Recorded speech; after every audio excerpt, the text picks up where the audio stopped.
उस रात ब्रिज की हवा में कुछ अलग था। आसमान गरज रहा था, बिजली चमक रही थी और बादलों में जैसे कोई रेहे से पल रहा था। हवाओं में एक अजीब सी बेचैनी थी और पूरा ब्रह्मांड किसी चमत्कार का इंतजार कर रहा था। वो जन्माष्टमी की रात थी, लेकिन इस रात की कहानी सिर्फ कृष्ण के जन्म तक सीमित नहीं थी। दूर शांत पर्वतों में शिव जी भी इस पल का वर्षों से इंतजार कर रहे थे। आज वह महादेव नहीं थे, सिर्फ एक भक्त थे जो धरती पर अपने नारायण के बाल रूप के दर्शन को तरस रहे थे। लेकिन कृष्ण से मिलना इतना आसान नहीं था। गोकुल की गलियों में उस दिन खुशियों की लहर थी। कन्हैया आया था घर, यशोदा के आंगन में खुद आनंद उतर आया था। हर द्वार सजा था, हर आंगन में दीप जल रहे थे। नंद बाबा के आंगन में बधाइयां गूंज रही थी। लेकिन उसी समय उन्हीं गलियों में महादेव अपना रूप बदलकर ढूंढ रहे थे, अपने नारायण को, अपने सखा को। नारायण की महक महादेव को ले आई। संगीत यशोमती मैया के द्वार पे।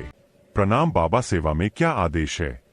सुना है आपके यहाँ एक लाला आया है, बस एक बार उसे गोद में लेना चाहता हूँ और आशीर्वाद देना चाहता हूँ। मेरा लाला बहुत भोला है, नन्हा सा है, वो आपको देखकर डर जाएगा, रोने लगेगा।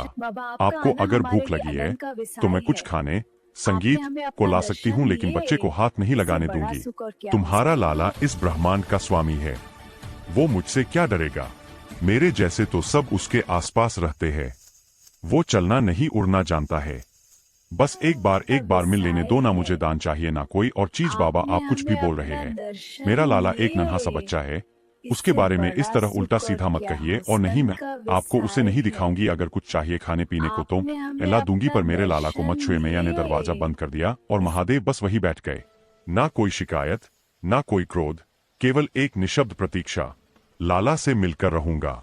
उन्होंने आंखें मूंद ली और भीतर से पुकारा अपने विष्णु को, हे भगवान, इतना भी मत सताओ, मुझसे मिल लो, कुछ तो लीला करो। फिर ऐसा चमत्कार हुआ जिसकी कल्पना स्वयं यशोदा मैया ने भी नहीं की थी।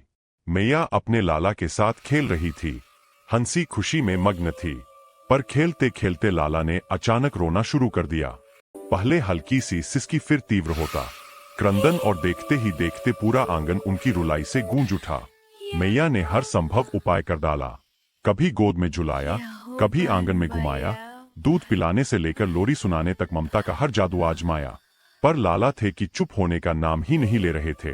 तभी रोने की आवाज सुनकर एक गोपी भीतर आई और बोली, मुझे लगता है लाला को नजर लग गई है। हमारा लाला जितना सुंदर है उतना ही नाजुक भी है।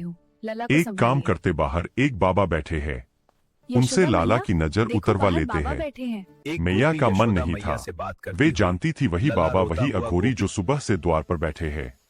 पर लाला की हालत देखकर माँ का हृदय पिघल गया। मजबूरी में उन्होंने हाँ कर दी। गोपी भागी भागी बाहर गई। बाबा जी सुनिए बाबा जी। और वो क्षण आ गया जिसका महादेव सुबह से इंतजार कर रहे थे। वे चल पड़े अपने सखा से मिलने। जैसे जैसे महादेव यशोदा मैया के घर के समीप आते गए, वैसे वैसे लाला का रोना धीमा होता गया।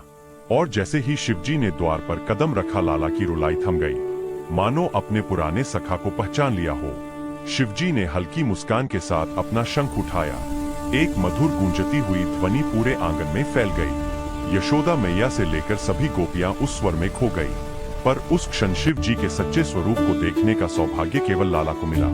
शिव ने लाला को अपनी गोद में उठा लिया और उस क्षण ना कोई देव बड़ा ना कोई देव छोटा, बस सखा मिले थे अपने सखा से।